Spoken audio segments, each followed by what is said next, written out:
तो मैंने कहा आई वांटेड टू क्विट, मैं जा रही हूँ, तो ये सर आपकी फाइलें हैं, तो मैं यहाँ पे नहीं काम कर सकती।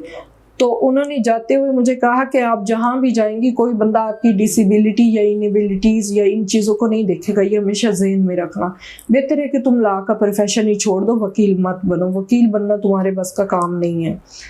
तो फिर उन्होंने कहा कि आप जाके बैंक ज्वाइन कर लें। मैंने कहा सर मेरा करियर आप नहीं डिसाइड कर सकते। अस्सलाम वालेकुम नाजरीन, कानूनदान की पॉडकास्ट सीरीज़ के साथ मैं हूं सलमान अहमद मान। नाजरीन, पॉडकास्ट सीरीज़ में हम जहां डिफरेंट टॉपिक्स को डिस्कस कर रहे हैं, आज जो हमारा टॉपिक है वो है lawyers with disabilities. Differently abled lawyers जो हैं, आज उनके हवाले से, उनकी मुश्किलात के हवाले से, हमारे जस्टिस सिस्टम में उनकी एक्सेप्टेबिलिटी और उनको जो दरपेश मुश्किलात हैं उनके हवाले से आज हम बात करेंगे। और आज एक differently abled person, differently abled lawyer हमारे साथ मौजूद है। मैं इस प्रोग्राम में वेलकम करना चाहता हूँ मिस इरम रियाज चौधरी साहबा को, जो कि पिछले 7 साल से वकालत के शोबे से मुंसलिक हैं। और आज इनसे हम इनकी जर्नी के बारे में और इनके साथ ही जो डिफरेंटली एबल्ड लॉयर्स हैं, लॉयर्स विद डिसेबिलिटीज़ जो हैं, उनकी जो मुश्किलात हैं उनके हवाले से हम डिस्कशन करेंगे। अस्सलाम वालेकुम इरम। वालेकुम अस्सलाम। Welcome to this podcast. Thank you sir, thank you for inviting me. Kanundan is really doing very well and all the credit goes to you sir. You are very kind. Iram, जब मेरी और आपकी Facebook के ज़रिए बात हुई तो I was very surprise to see कि आपने 7 साल के लंबे अरसे में जो सारी चीज़ें देखी हैं, जो सारा आपका एक्सपीरियंस हुआ है, तो आई वॉज़ वेरी इंटरेस्टेड कि ये जो सारा एक्सपीरियंस है ये हम बाकी लोगों तक भी पहुंचाएं और जुडिशल सेक्टर में जो डिसीजन मेकिंग की पोजीशंस पे जो लोग बैठे हैं, आपकी आवाज़ उन लोगों तक पहुंचे ताकि जो बेहतरियाँ होने की ज़रूरत है उस हवाले से हम मज़ीद जो काम है उसको आगे लेके जा सकें। तो बहुत शुक्रिया कि आप आगे बढ़ी और आपने अपनी स्टोरी जो है वो हमारे साथ शेयर करने के लिए कहा कि आप शेयर करेंगे। पहले मैं आपसे जानना चाहता हूँ कि आपको खुद जो है वो किस किस्म की डिसेबिलिटी का फेस करना पड़ रहा है? Sir, I have multiple disabilities, bilateral total hip replacement, artificial joints, and also autoimmune. I'm patient of autoimmune disease, and due to this disease, continuously I have to face gradually disability in different forms. तो पहले सिर्फ टांगों का था, अभी हाथों की deformities हो रही हैं, जो फिंगर्स हैं टोज़ की उनकी डिफॉर्मिटीज़ हो रही हैं। तो ये कंटिन्यूसली डिज़ीज़ के साथ एक हिस्सा है और वो चलना है पूरी ज़िंदगी। ठीक है, तो आपकी जो एजुकेशन की जर्नी थी या ये डिज़ीज़ किस तरह से, किस स्टेज में, किस तरह से उसने आपको इफ़ेक्ट किया, थोड़ा सा उसके बारे में बताएं। सर, जब मैं एफएससी फर्स्ट ईयर में थी तो तब मैं बीमार हुई थी, मुझे ऑटोइम्यून डिजीज़ हो गई थी, डायग्नोज हुई।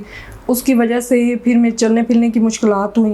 फिर मेरी एक मतलब कह लें कि हड्डी खुद ही भुर गई due to that disease and due to side effect of medicines.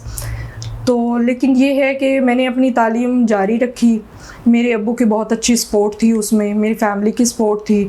तो इस वजह से मैं हमेशा मैंने अपने आप को डीमोटिवेट नहीं किया, अपनी स्टडीज़ नहीं रोकी, मैं करती रही हूँ।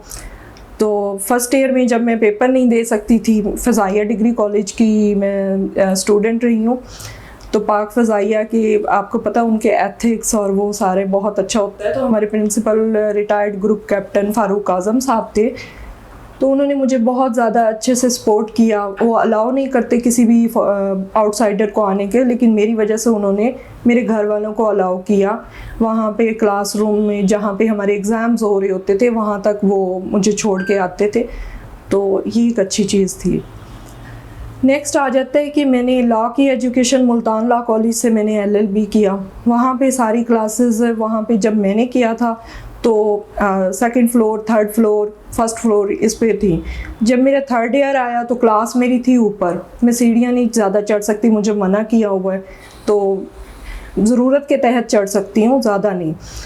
तो जब ऊपर 3rd ईयर में आया तो वहाँ पे मेरे पास 2 ऑप्शन थे कि या तो अपनी घर बैठ के तैयारी कर लो, तो या फिर प्रिंसिपल से बात करो अगर वो मेहरबानी करते हैं तो at that time sir Hanif साहब वाज वेरी काइंड, तो उन्होंने पूरी क्लास नीचे कर दी मेरे लिए।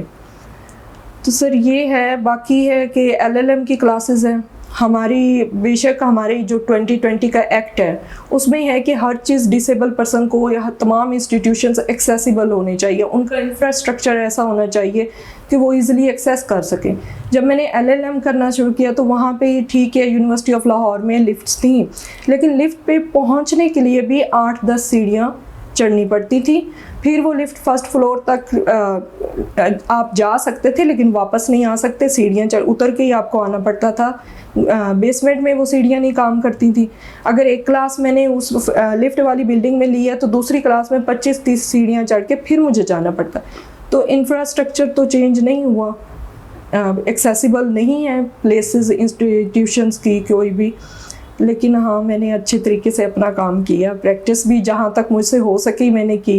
बिल्कुल सही। सो प्रैक्टिस के हवाले से आते हुए कि अमूमी हमारा तरीक़ाकार ये है कि जब हम पास आउट करते हैं तो हम जो कचहरी या जो सिविल कोर्ट है वहाँ से अपनी वकालत का आगाज़ करते हैं, जो लिटिगेशन वाली वकालत होती है। तो आप जो अपना एक्सपीरियंस है जो लिटिगेशन के हवाले से जो आपने अपनी वकालत की है, उस हवाले से थोड़ा बताइए। उस हवाले से ये है कि जब मैंने प्रैक्टिस स्टार्ट की तो पहले जो थे सीनियर्स वो रिलेक्टेंट थे, जो ग्राउंड फ्लोर पे मुझे मिल रहे थे, जिनके साथ मैं काम कर सकती थी, इजीली एक्सेस कर सकती थी, जिनका ऑफिस ग्राउंड फ्लोर पे था। तो दे वर वेरी रिलेक्टेंट कि हम एक डिसेबल पर्सन को रखेंगे तो ये हमारे लिए मसला, मतलब मुझे नहीं ऑफिस मिला वहाँ पे ना, हालांकि मेरी फैमिली ने मुझे बहुत कहा। फिर ये था कि सर सलीम अख्तर वड़ैच साहब हैं, he is very kind person, तो उनके साथ मैं एसोसिएट रही, तो उन्होंने बहुत कोऑपरेट किया। कोर्ट्स में मैं उनके साथ जाती थी, उनको असिस्ट करवाती थी। वो मेरे लिए पूरी फ़ाइल जो है वो उनका ऑफिस ऊपर था लेकिन पूरी फ़ाइल से नीचे ला के मुझे समझाना करना, तो ये सब एक अच्छी चीज़ थी। लेकिन जहाँ हम आ जाते हैं इंफ्रास्ट्रक्चर पे कचहरी के या कोर्ट्स के, तो मुल्तान में मैंने प्रैक्टिस की है तो वहाँ पे डिस्ट्रिक्ट कोर्ट में किसी किस्म की कोई लिफ्ट नहीं है। सीढ़ियाँ हैं तो वो बहुत बड़ी बड़ी हैं, जस्ट लाइक जंप, नॉर्मल सीढ़ियाँ नहीं हैं कि जो हम इजीली चढ़ सकें। मैं तो चढ़ सकती हूँ, मैं तो किसी ना किसी तरह, मतलब मैं अपीयरेंस से तो डिसेबल नहीं लगती, लेकिन ऐसे लोग हैं जो नहीं चढ़ सकते। तो इंफ्रास्ट्रक्चर फ्रेंडली नहीं है, एक्सेसिबल नहीं है डिस्ट्रिक्ट कोर्ट्स का। फिर आ जाता है हाई कोर्ट। मैंने मुल्तान हाई कोर्ट में प्रैक्टिस की, वहाँ पे एक ही लिफ्ट थी, बहुत स्लो चढ़ती थी, सही काम नहीं करती थी। मुझे अभी 2-3 साल का तो नहीं पता, मैं लाहौर हूँ, लेकिन जब मैंने वहाँ काम किया तो अगर लिफ्ट ख़राब हो जाती थी तो 2-2 माह वो नहीं चलती थी। तो ये एक मसला था एक्सेस करने का कोर्ट्स में। तो ज़ाहिर बात है एक कोर्ट में तो नहीं केस लगा होता ना, 3-4 कोर्ट्स में लगा होता है। फिर जब हम एक डिसेबल पर्सन कोई केस फाइल करता है तो वहाँ पे कहीं मेंशन नहीं किया हुआ कि ये डिसेबल पर्सन, जब हम फाइलिंग करते हैं तो जो परफॉर्मा साथ लगता है वहाँ पे कोई स्पेसिफिकेशन नहीं है कि ये जो वकील हैं इनको किसी डिसेबिलिटी का सामना है। यस, ठीक है, वहाँ पे नहीं है कि ये जो लॉयर्स हैं ये विद डिफरेंट एबिलिटीज़ हैं तो इनके केसेस हम नीचे वाली कोर्ट्स में लगा दें। नहीं, अगर दूसरे फ्लोर पे लग रहा है, तीसरे पे लग रहा है, चौथे पे लग रहा है, 5वें पे लग रहा है तो चढ़नी है सीढ़ियाँ। ठीक है, कोई भी एज सच नहीं है कि आपको किसी किस्म का कोई रिलीफ दिया जाए। ठीक है, यहाँ पे। और फिर ये है कि जब कोर्ट में प्रैक्टिस कर रहे होते तो मैंने खुद कई बार सुना है कि इतनी, जब हमारी लिफ्ट ख़राब हुई, इतना मसला है तो घर क्यों नहीं बैठ जाती, प्रैक्टिस क्यों करती हो। ये वो मुख्तलिफ जुमले जो साथी वकला की तरफ से सुनने पड़ते हैं। हाँ, ये आप सारे ऐसे नहीं होते, मैं ये नहीं कहूँगी कि सब ऐसे हैं, सब ऐसे नहीं होते, लेकिन कुछ लोग ऐसे होते हैं। डिग्री का मतलब ये नहीं कि वो आपको डिग्री कलेक्ट करना है, आपके माइंड पे इफ़ेक्ट नहीं करती वो चीज़। ठीक है, डिग्री कलेक्ट करना और चीज़ है, एजुकेशन लेना, अपने मोरल्स उससे हाई करना या शो करना वो एक अलग चीज़ है। कुछ लोग होते हैं जो सिर्फ डिग्री कलेक्ट करते हैं, तो उन लोगों से आप ऐसी चीज़ें एक्सपेक्ट कर सकते हैं कि वो बोलेंगे। बिल्कुल सही। अच्छा, ये आपने फॉर्म वाली जो बात है ये बड़ी इंटरेस्टिंग की, क्योंकि हमारे यहाँ हमारा ये जो डिस्ट्रिक्ट कोर्ट्स हैं उनमें लाहौर में जो डिस्ट्रिक्ट कोर्ट्स हैं, आप जो स्पेसिफिकली बात कर रही थी वो मुल्तान के हवाले से बात कर रही थी तब।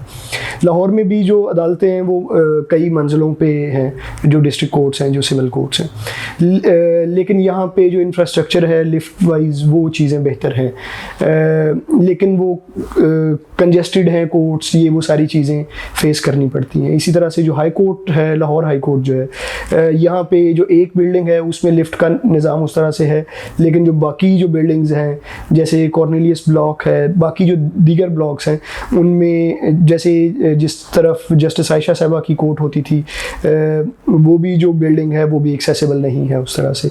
तो ये चीज़ें उस तरह से हैं। जब आप ये जो सारी चीज़ें कर रहे होते हैं तो आपने कभी जो बार के जो ओहदेदारान हैं, जो बार एसोसिएशंस हैं, कभी आपने उनको अप्रोच करने की कोशिश नहीं की कि क्योंकि हमारा लॉ भी ये रिक्वायर करता है कि ये एक्सेसिबल बनाई जाए, तो वो कुछ ऐसे स्टेप्स लें कि हमारे वो क्लास साथी जिनको इस किस्म की डिफ़िकल्टीज़ का सामना करना पड़ता है वो उनके लिए कोई एक्सेसिबल जगह बना सकें? ये है कि मैंने जब मुल्तान में थी, लिफ्ट ख़राब हुई, मैं वहाँ के जो प्रेसिडेंट थे एट दैट टाइम, मैंने उनको कई दफ़ा बोला, मैंने कहा सर लिफ्ट ख़राब है, मसला है, मैंने जाना होता है, मैं अगर 2 केस मेरे नीचे लगे हैं तो 2 मेरे ऊपर लगे हैं, तो मैं थक जाती हूँ सीढ़ियाँ चढ़ने से, तो आप मेहरबानी करें। लेकिन 2 माह वो लिफ्ट ठीक नहीं हुई थी। मैंने भी बोला था, मेरे साथ और एक मेरी सीनियर एडवोकेट है मैम फ़रा खोसा साहिबा, उन्होंने भी बोला था, तो लेकिन लोगों पे असर नहीं होता इन चीज़ों का। तो हमारे जो हैं ये जो हम बार के प्रेसिडेंट इलेक्ट करते हैं या हम अपने वो जो सेक्रेटरी वगैरह इलेक्ट करते हैं, तो वो लोग इस चीज़ पे तवज्जो नहीं देते, वो अपनी बार की पॉलिटिक्स में ही बिज़ी रहते हैं। उन्हें ये चीज़ें, ये ऐसे लोग हैं इनविजिबल है, ठीक है, इनको ट्रीट ऐसे किया जाता है कि दे आर इनविजिबल पर्सन्स। अच्छा, अब लाहौर की तरफ आते हैं। जब मैं यहाँ लाहौर शिफ्ट हुई तो मेरा बहुत था कि मैं प्रैक्टिस करूँ, मैं यहाँ लाहौर आऊँ, मैं प्रैक्टिस करूँ, एक बड़ा स्टेशन है। जब मैंने पता किया, मैंने अपने कोलीग से, डिफरेंट कोलीग से पता किया, उनमें डिसेबल्स भी थे, तो उन्होंने कहा कि यहाँ पे ना मैडम एक्सेस नहीं है, अगर लिफ्ट हैं तो अगर ख़राब होती है तो वो काफ़ी अर्सा ठीक नहीं होती, तो आप ये नहीं कर सकेंगी। यहाँ की सिविल कोर्ट्स 4थे-5वें फ्लोर तक जा रही हैं, ठीक है, वहाँ पे आपका केस ऊपर लगा होगा तो आप क्या करेंगी, ठीक है। नेक्स्ट आ जाता है कि मैंने जब ये देखा कि मैं लॉ फर्म्स ज्वाइन करूँ, मैंने जितनी भी लॉ फर्म्स जो मेरे माइंड में थी या मेरी फैमिली ने कहा कि आप ये कर सकते हो, उनमें मैंने देखा कि वो उनकी कोई ऐसा जो उन्होंने प्रॉपर नहीं बनाया हुआ था कि डिसेबल पर्सन को किसी किस्म की फैसिलिटी दे। उनके था कि वो 1st floor, 2nd floor, 3rd floor इस तरह था, और सीढ़ियाँ चढ़नी, ये सारे इश्यूज आ रहे थे मुझे। तो इस वजह से मैंने फिर पहले चीज़ ये थी कि मैंने कहा कि नहीं, ये यहाँ पे तो मैंने फर्म ज्वाइन नहीं करनी। फिर मैंने देखा कि कोई ऐसी फर्म मुझे मिले जहाँ पे एलिवेटर्स हों, तो मैंने एक जगह काम किया, 18 दिन बड़ी मुश्किल से मैंने काम किया। उसमें उन्होंने कोई डिफरेंशिएट नहीं किया हुआ था, वर्कलोड था सारा, कोई तब ब्रेक नहीं थी बिल्कुल भी किसी किस्म की। फिर ऊपर से कि आपने ये काम जल्दी क्यों नहीं किया, 5 फाइलें तैयार की हैं, 10 क्यों नहीं की। फिर मैंने जब 18वां दिन आया, मैंने कहा भाई मैं नहीं काम कर सकती, तो मैंने कहा आई वांटेड टू क्विट, मैं जा रही हूँ, तो ये सर आपकी फाइलें हैं, तो मैं यहाँ पे नहीं काम कर सकती। तो उन्होंने जाते हुए मुझे कहा कि आप जहाँ भी जाएंगी कोई बंदा आपकी डिसेबिलिटी या इनएबिलिटीज़ या इन चीज़ों को नहीं देखेगा, ये हमेशा ज़हन में रखना। बेहतर है कि तुम लॉ का प्रोफेशन ही छोड़ दो, वकील मत बनो, वकील बनना तुम्हारे बस का काम नहीं है। तो फिर उन्होंने कहा कि आप जाके बैंक ज्वाइन कर लें। मैंने कहा सर मेरा करियर आप नहीं डिसाइड कर सकते, वो मैंने डिसाइड करना है कि मेरा क्या करियर है, वो मैं डिसाइड करूँगी। तो फिर मैंने छोड़ दी। उसके बाद मैंने लाहौर में प्रैक्टिस करने का नहीं सोचा। मैंने अपने 1-2 कोलीग से पूछा, उनको मैंने कहा आप, उनके लोअर लिम्स का मसला है, तो मैंने कहा आप लोग कैसे एक्सेस करते हैं, मैं तो गई ही नहीं, मुझे तो डर लगता था। तो मैंने जो ऑफिस ज्वाइन किया था उसमें भी मैंने ऑफिस वर्क ही चूज़ किया था। वो कहते हैं मैडम बस पाकिस्तान है, गुजारा है, कर रहे हैं, कौन सुनता है हमारी।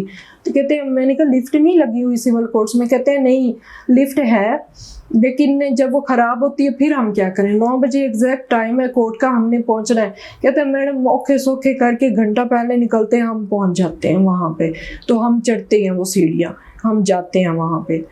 तो ये चीज़ एक बहुत ज़्यादा तकलीफ़ दे है। फिर वो उनसे मैंने पूछा कि मैंने कहा आपने प्रैक्टिस कंटिन्यूसली की है, कहते नहीं 15-20 दिन गए, मुझसे आगे गया नहीं गया, मैं जा नहीं सका, मैंने क्विट कर दिया।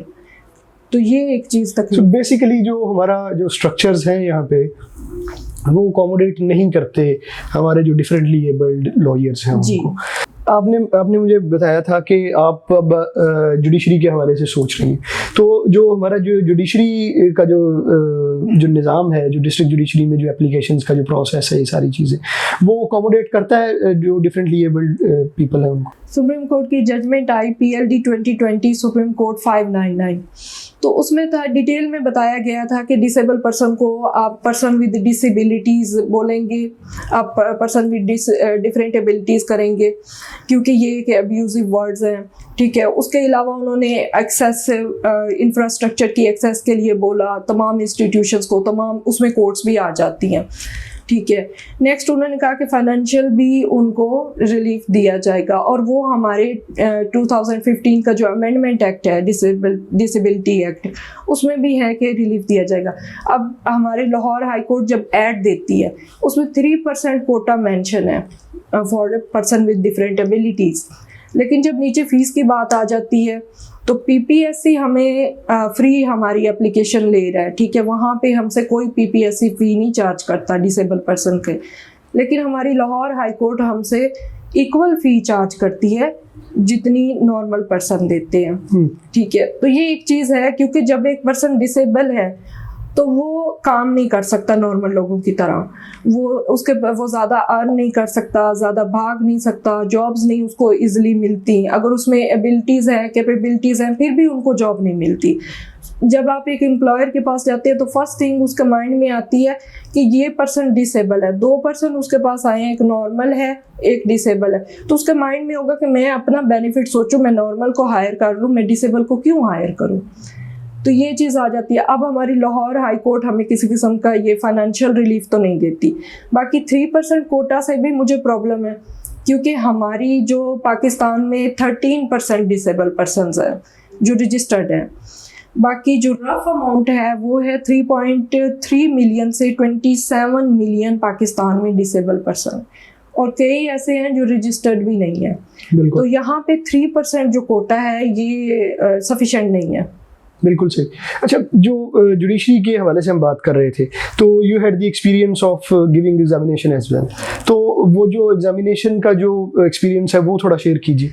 अच्छा, एग्जामिनेशन का एक्सपीरियंस है, जब हम एप्लीकेशन देते हैं हमारे पास वहाँ मेंशन होता है कि are you person with disability, do you claim person with disabilities, तो हम कहते हैं वहाँ पे हम यस लिखते हैं। हम अपना डिसेबिलिटी सर्टिफिकेट, उनकी रिक्वायरमेंट होती है, हम वो लगाते हैं। हमारा डिसेबल वाला ID कार्ड जो है वो हम लगाते हैं, उनकी रिक्वायरमेंट है। अब उसके अकॉर्डिंग उन्होंने, जब हम एग्ज़ाम देने जाएंगे तो हमें ग्राउंड फ्लोर पे ही करना चाहिए, हमारे रोल नंबर्स वगैरह वहाँ पे होने चाहिए, हमें पेपर वहीं देना चाहिए। लेकिन मेरा बना था सेंटर ऊपर 3rd फ्लोर पे, तो उस वक्त में बहुत ज़्यादा मेरी जो डिज़ीज़ थी वो भी बहुत बड़ी हुई थी, तो चला नहीं जा रहा था। अभी तो मैं नॉर्मली चल लेती हूँ, लेकिन जब डिज़ीज़ ज़्यादा होती है तो फिर मेरे लिए मुश्किल होती है, तो वो चला नहीं जा रहा था। मैं सीढ़ियाँ नहीं चढ़ के 3rd फ्लोर तक जा सकती थी। मेरी बहन ने मुझे साथ लेके जाना था ऊपर, तो सपोर्ट के दे के ले जाना था, तो उसको नहीं जाने दे रहे थे भाई, बड़ी मुश्किल से उसको अलाउ किया। मैं ऊपर पहुंची, पेपर दिया पहले। जब मैंने पेपर दे के उठी तो फिर उस वक्त जो जजेस थे उन्होंने कहा आपने हमें बताया क्यों नहीं है कि आप डिसेबल है, हम आपको नीचे अकोमोडेट करते हैं। और ये सारी चीज़ें आपका जो एप्लीकेशन फॉर्म है उसमें आप बता चुके हैं? यस, मैं बता चुकी थी। अब यहाँ पे ये चीज़ आती है कि जब मैंने बता दिया तो आप लोग मुझे नीचे ग्राउंड फ्लोर पे आपने मुझे क्यों नहीं अकोमोडेट किया, क्यों आप मुझे पहले पेपर पे गए। फिर उन्होंने कहा आप जाएं, जाके जो जस्टिस बैठी हैं उनसे आप जाके परमिशन लें, तो उन्होंने कहा कि उसको ले आए, मैंने देखना है। उन्होंने देखा, ठीक है। बाद में दूसरे पेपर के बाद उन्होंने मेरा ग्राउंड फ्लोर पे कर दिया, लेकिन पहले पेपर से क्यों नहीं किया, ये एक चीज़ है। तो वहाँ पे सिर्फ मैं डिसेबल नहीं थी, वहाँ पे बहुत सारे लोग डिसेबल थे। मैं तो चल लेती हूँ, अपने काम कर लेती हूँ, मैं अपीयरेंस से नहीं लगती डिसेबल, लेकिन वो इतने लोग डिसेबल थे और उनके लोअर लिम्स के प्रॉब्लम थे। तो ये एक चीज़ है कि जब ये एप्लीकेशंस इनके पास आती हैं, रोल नंबर्स लगा रहे होते हैं, सेंटर्स डिसाइड कर रहे होते हैं, तो इन्हें ये चीज़ करनी चाहिए, देखना चाहिए। इसमें PPSC फिर भी इनसे बेटर है। एक तो वो आपको फ़ी कंसेशन देती है, फुल फ़ी कंसेशन। दूसरा आपका वो उन्होंने ग्राउंड फ्लोर रखा होता है, आप जाएं, आप जाके बोलें हम डिसेबल, बोलने की ज़रूरत ही नहीं होती, पहले होता है कि ग्राउंड फ्लोर, और ऊपर उन्होंने बहुत कैपिटल बोल्ड वर्ड्स में मेंशन किया होता है कि पर्सन विद डिसेबिलिटी, मेल है फीमेल है, अगर फीमेल है तो उसको और ज़्यादा अच्छे तरीके से वो ट्रीट करते हैं। तो ये उनका एक अच्छी चीज़ है, तो लाहौर हाई कोर्ट के थोड़ा सा वो करना चाहिए। बिल्कुल बिल्कुल, क्योंकि लाहौर हाई कोर्ट की अभी रिसेंटली जो पर्सन्स विद डिसेबिलिटीज़ हैं उसके हवाले से जजमेंट भी जस्टिस जवाद हसन साहब ने पास की, जिसके हवाले से उन्होंने पंजाब में स्पेसिफिकली जो एक्ट है उसके हवाले से कहा, और वो मेरे ख्याल में फाइनलाइजेशन की स्टेजेस में अभी कि पंजाब में जो प्लेसेस हैं, जो इंस्टीट्यूशंस हैं, उनको ज़्यादा एक्सेसिबल, कोटा जो है वो प्रॉपर तरीके से रेगुलेट हो, और इन सारी चीज़ों को लेकर। अच्छा, अब आपने ये सारी डिफ़िकल्टीज़ बताई कि कोर्ट प्रेमिसेस जो हैं उनमें ये मसले हैं, फिर जो हमारी लॉ फर्म्स हैं, जो चेंबर्स हैं, वो इस तरह की जगहों पे हैं कि उनमें चढ़ाई होती है बहुत ज़्यादा। अमूमी तौर पे जो दफातर हैं वकला के, वो इस तरह से नहीं बने हुए कि वो अकोमोडेट करते हों डिफरेंटली एबल्ड पर्सनस को। जैसे आपने फिर मेंशन किया, जो लोअर लिम्स वाले जिनका इशूज़ हैं उनके लिए ये मसले जो हैं वो बहुत ज़्यादा हो जाते हैं। तो फिर आप कर क्या रहे हैं, मतलब आप प्रोफेशन में अभी फिर आप लोगों के लिए क्या बचा है, क्या आप क्या कर रही हैं आजकल? हमारे लिए जो रह जाता है, अच्छा अब जाते हैं प्रैक्टिस में 1-2 माह थक के वापस आ जाते हैं, ठीक है। मैं अभी भी एसोसिएट हूँ सलीम अख्तर वड़ैच साहब की, लेकिन ये है जो केसेस आते हैं मैं कर लेती हूँ, रेगुलर नहीं हूँ। मैं कहूँ कि मैं बहुत रेगुलर प्रैक्टिस कर रही हूँ तो मैं नहीं कर रही, क्योंकि मैं कर नहीं सकती। बाकी हमारे पास ऑप्शन रह जाता है कम्पेटिटिव एग्ज़ाम्स का। उसके अलावा मैं कायदे-ए-आज़म लॉ कॉलेज में as a law teacher internee मैंने जॉब की, अभी मैं कर रही हूँ। तो जब मैंने अप्लाई किया था तो मेरे माइंड में एक चीज़ थी कि मैं इंटरव्यू के लिए गई, तो मेरे माइंड में था कि अगर मैं इन्हें बताऊं कि I am a person with disability तो शायद ये मुझे सेलेक्ट ना करें। तो क्योंकि पेरेंट्स से मैं नहीं लगती, मैंने कहा मैं उन्हें नहीं बताऊंगी। तो मेरी सिलेक्शन हो गई। वहाँ पे बहुत ज़्यादा एप्लीकेशंस थी, मोर देन 500, तो उनमें सर ने किया सिलेक्ट। अच्छा, फिर सर को 1 हफ्ते बाद पता चला, तो मेरी फीमेल कोलीग्स थी, उन्होंने बताई। सर नफ़ीर मलिक साहब ने मुझे बहुत अच्छे तरीके से ट्रीट करना शुरू कर दिया। उन्होंने मुझे फैसिलिटेट किया कि हमारा जो स्टाफ रूम था वो ऊपर था, तो मेरी वजह से उन्होंने पूरा स्टाफ रूम नीचे कर दिया सबके लिए कि सब नीचे बैठेंगे। उसके अलावा मेरे माइंड में था कि जब मैं डिसेबिलिटी मेंशन करूंगी तो शायद ये नहीं रखेंगे, लेकिन 1 माह बाद सर नफ़ीर मलिक साहब ने, एक और उनके हैं एसोसिएट, उन्होंने उनको हायर किया as a law teacher internee. He has a disability of lower limbs. तो इस वजह से वो वहाँ पे जब मैंने वो देखा कि वो पर्सन आ रहा है, मैं तो चल रही हूँ ठीक तरीके से, तो वो तो चल भी नहीं सकता था ठीक तरीके से। तो that was a pleasant surprise for me. तो मुझे बहुत अच्छा लगा कि मैंने कहा शायद अगर मैं पहले बताना चाहिए था। मैं रिलक्टेंट थी, क्योंकि हमेशा ये होता है कि जब एक पर्सन डिसेबिलिटी का आता है तो प्राइवेट जो जितने भी इंस्टीट्यूशंस होते हैं वो नहीं लेते। फिर एक आगे था मेरे लिए कि खड़े होकर लेक्चर देना होता है, मोस्टली टीचर खड़े होकर लेक्चर देते हैं, तो वहाँ पे मुझे था कि ज़्यादा देर खड़े होना, मैं 1 घंटा कैसे खड़ी हो सकती हूँ। तो मेरे लिए बहुत ये एक माइंड में था कि शायद मैं फ़ेल हो जाऊँ, मैं ना खड़ी हो सकूँ। तो ये भी एक कायदे-ए-आज़म लॉ कॉलेज की अच्छी चीज़ है कि उन्होंने बैठने के लिए भी, बैठ के भी लेक्चर दे सकते हैं, आप खड़े होकर भी लेक्चर दे सकते हैं। तो आपको बोर्ड पे लिखने, अगर अपर लिम्स का मसला है तो आप बोर्ड पे ना लिखें, कोई इशू नहीं है। तो वो वहाँ पे आप पावर पॉइंट्स पे, मल्टीमीडिया पे आप लेक्चर दे सकते हैं। तो ये एक उनकी बहुत अच्छी चीज़ है। तो ये मेरे लिए एक बहुत बिल्कुल, और ख़ास तौर पे जो इंस्टीट्यूशंस, जो इदारे, जो लॉ फर्म्स, जो मुख्तलिफ सीनियर लॉयर्स जो हैं, उनका एक अच्छा एक्सेप्टेबिलिटी के हवाले से एटीट्यूड है with regards to persons with disabilities, तो हमें उनको अप्रिशिएट करना चाहिए, इनकरेज करना चाहिए, ताकि दूसरे भी उसी जो उनके फुटप्रिंट्स हैं उनको फॉलो कर सकें। तो अभी चूँकि मैं जब आपसे बात कर रहा था तो जैसे मैं सुप्रीम कोर्ट के हवाले से सोच रहा था कि सुप्रीम कोर्ट की बिल्डिंग जो है, क्या वो एक्सेसिबल है या नहीं है फॉर पर्सन्स विद डिसेबिलिटीज़, ख़ास तौर पे जिनके लोअर लिम्स का मसला है। तो मेरे जहन में वो चीज़ें नहीं आ रही थी, क्योंकि मुझे कभी उस तरह की चीज़ें फेस नहीं करनी पड़ी, तो मैंने उन चीज़ों को कभी नोटिस ही नहीं किया। तो आपने जैसे मुख्तलिफ कोर्ट्स के हवाले से बताया, तो जब आपने बताया तो फिर मुझे जहन में आया कि शायद फ़लाँ जगह जो है वो भी एक्सेसिबल नहीं है। तो अभी आपने बताया कि आप सुप्रीम कोर्ट जो क्लर्कशिप प्रोग्राम है उसके लिए भी अप्लाई कर रही हैं, दीगर जो अपॉर्चुनिटीज़ हैं वो भी हैं। मैं असल में आपसे अब ये जानना चाहता हूँ कि क्या डिफरेंट जो चीज़ें हैं आपकी नज़रिए से, क्या डिफरेंट सजेशंस हैं हमारे लिए, डिफरेंट अथॉरिटीज़ के लिए, कि क्या डिफरेंट चीज़ें जो हैं उनको ठीक किया जाए, जिससे हमारे जो मुख्तलिफ वकला, जो लॉयर्स विद डिसेबिलिटीज़ या पर्सनस विद डिसेबिलिटीज़ हैं, वो बेहतर तरीके से अकोमोडेट हो सकें हमारे इस जुडिशल सेटअप में। अच्छा, यहाँ पे अब लॉ क्लर्कशिप की आ गई बात, तो मैंने ये अप्लाई किया। उन्होंने कहा कि आप ना मैम एज रिलैक्सेशन की बात हो गई, तो कहते हैं आप जो है आपको एज रिलैक्सेशन नहीं है। मैंने कहा क्यों नहीं है, मुझे एज रिलैक्सेशन मेंशन है। तो मैंने उनको जो रेलेवेंट प्रोविजंस थी वो भेजी। उन्होंने मुझे ईमेल में रिप्लाई किया कि ये आपके जो हमें ये रेलेवेंट प्रोविजंस भेज रही हैं, तो ये सिर्फ सिविल सर्वेंट्स पे जो उनके उस पे अप्लाई होती है, तो ये हम पे अप्लाई नहीं होती। हमारा कॉन्ट्रैक्ट बेस ये जो प्रोग्राम है लॉ क्लर्कशिप का, ये कॉन्ट्रैक्ट बेस्ड है, तो इस पे हमारी नहीं अप्लाई होती। मैंने फिर उन्हें बाद में 2020 का जो एक्ट है, डिसेबिलिटी एक्ट, उसका मैंने उन्हें रेफरेंस दिया कि इसके सेक्शन 10 में है इक्विटी ऑफ एम्प्लॉयमेंट।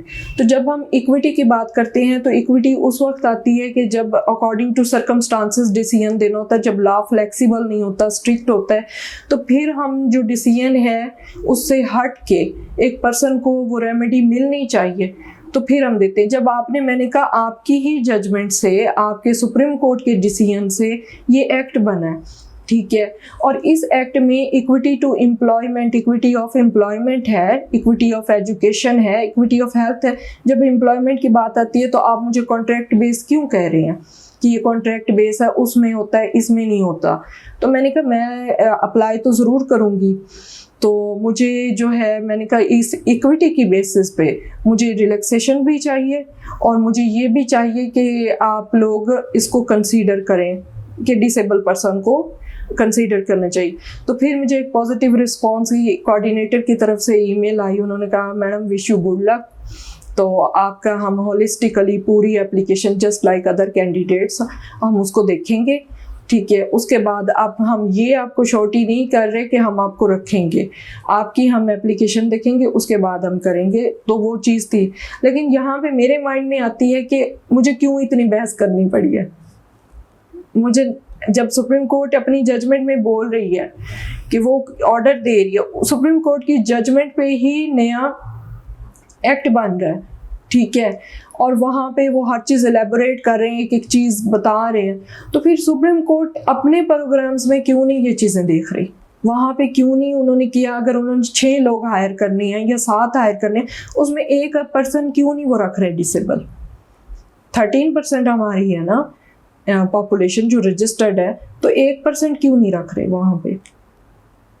ये चीज़ है, ये मुझे बहुत बिल्कुल सही, हुआ है। बिल्कुल सही। And with regards to the other suggestions जो कि मुख्तलिफ जगहों पे आपने देखी हैं या चीज़ें फेस की हैं, उस हवाले से सर यहाँ पे सजेशन मेरी यही है कि एक तो हमारे अकॉर्डिंग टू लॉ, मैं अपनी बात, अपनी मेरी ओपिनियन नहीं है पर्सनल, मैं लॉ की बात कर रही हूँ कि अकॉर्डिंग टू लॉ जितने भी इंफ्रास्ट्रक्चर हैं, इंस्टीट्यूशनल है, रिक्रिएशनल है, मेडिकल है, जो भी है, उनको एक्सेसिबल होने चाहिए। क्योंकि एक सबसे बड़ी जो रुकावट आ जाती है, जो हिंड्रेंस है, वो एम्प्लॉयमेंट में या अर्निंग में, एक सोफेस्टिकेटेड अर्निंग में, वो यही आ जाती है कि आप एक्सेस ही नहीं कर सकते उन चीज़ों को। जब मैं किसी जॉब के लिए अप्लाई करती हूँ, पहली चीज़ मेरे माइंड में ये आती है कि आया मैं इस जगह एक्सेस कर सकती हूँ कि नहीं।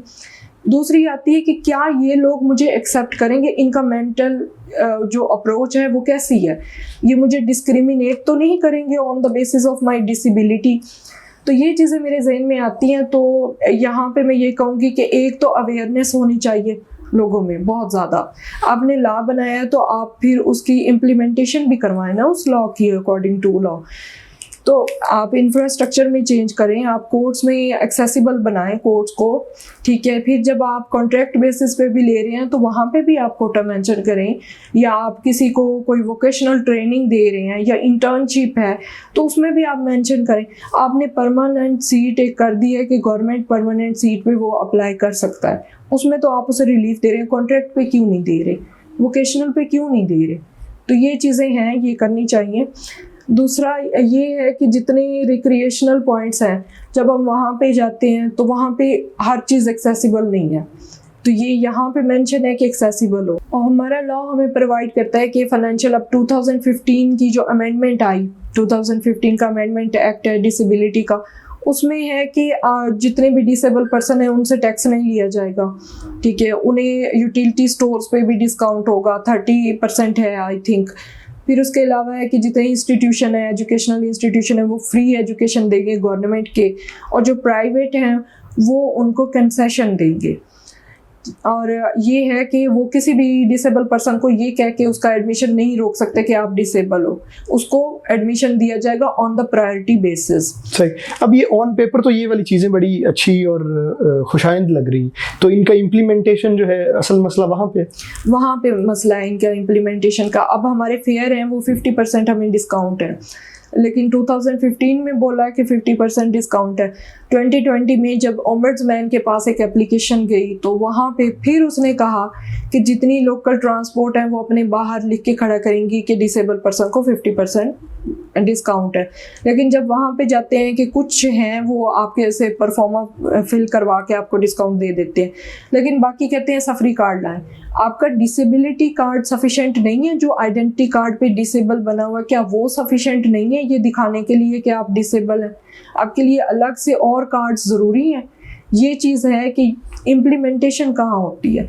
बाकी मेडिकल का आ जाता है कि मेडिकल ट्रीटमेंट हमारा जितने गवर्नमेंट इंस्टीट्यूशन है उनमें हमारा फ्री है, उसमें हमारे मेडिकल टेस्ट भी आ जाते हैं, हमारे मेडिसिन्स भी आ जाती हैं।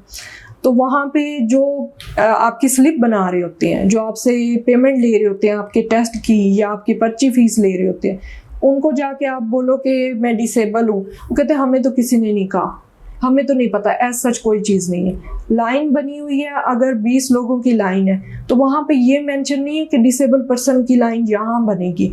उन 20 के पीछे खड़े हैं, कोई पर्सन आपको ये नहीं रिलीफ देता कि मैं हट जाता हूँ, आप डिसेबल हैं, आप आगे आ जाएं, आप अपनी पर्ची बना लें, ये जो भी बिल पे करना है या कुछ करना है आप वो कर लें। नहीं, वो 20 लोगों में खड़ा है पीछे, डिस्पाइट ऑफ द फैक्ट कि वो खड़ा हो भी सकता है कि नहीं, लेकिन वो खड़ा है। फिर ये कि जब वहाँ पे जाते हैं कोई कंसेशन नहीं है। अब अगर आप, वो कहते हैं आप एमएस के पास जाएं, एमएस के पास क्यों जाना पड़ रहा है? जब हमारा लॉ है, एमएस ने क्यों डायरेक्शन नहीं दी सबको, पहले से क्यों नहीं बताया कि ये डिसेबिलिटी वाले पर्सन्स आ रहे हैं तो आप इनको रिलीफ दें। फिर आगे हम अपने डेंटल सेक्शन में आ जाते हैं, वो कहते हैं हम पे तो ये चीज़ें लागू ही नहीं होती, ये आपकी लागू होती हैं दूसरे ट्रीटमेंट्स पे, हम पे ये चीज़ें लागू नहीं होती। तो ये एक वेरी डिसअपॉइंटिंग थिंग है कि इम्प्लीमेंट होना बहुत ज़रूरी है। अच्छे हैं लॉ हमारे, बहुत अच्छे हैं, पढ़ने में बहुत अच्छे लगते हैं, लेकिन अगर उनकी इम्प्लीमेंटेशन ना हो तो फिर फ़ायदा ही नहीं। थैंक यू इरम, आपने अपना कीमती वक्त हमें दिया और you had to make the effort to come to our office. We understand कि हमारे यहाँ पे वो फैसिलिटीज़, वो सारी चीज़ें नहीं हैं, जिस वजह से आप तमाम लोगों को ये डिफ़िकल्टीज़ फेस करना पड़ती हैं। इस आपकी बात के ज़रिए कोशिश होगी कि ये आपकी जो बातें हैं ये उन जगहों पे पहुँच सकें। आपके इदारे जो हैं, ये वकला का जो इदारा है, चीफ जस्टिस साहब जो है, उन तक ये आवाज़ें पहुंच सके, ताकि ये जो इंस्टीट्यूशन है, ये जो फ्रेटर्निटी है, ये आपके लिए मज़ीद एक्सेसिबल बनाई जा सके। बहुत शुक्रिया आपका। Thank you so much.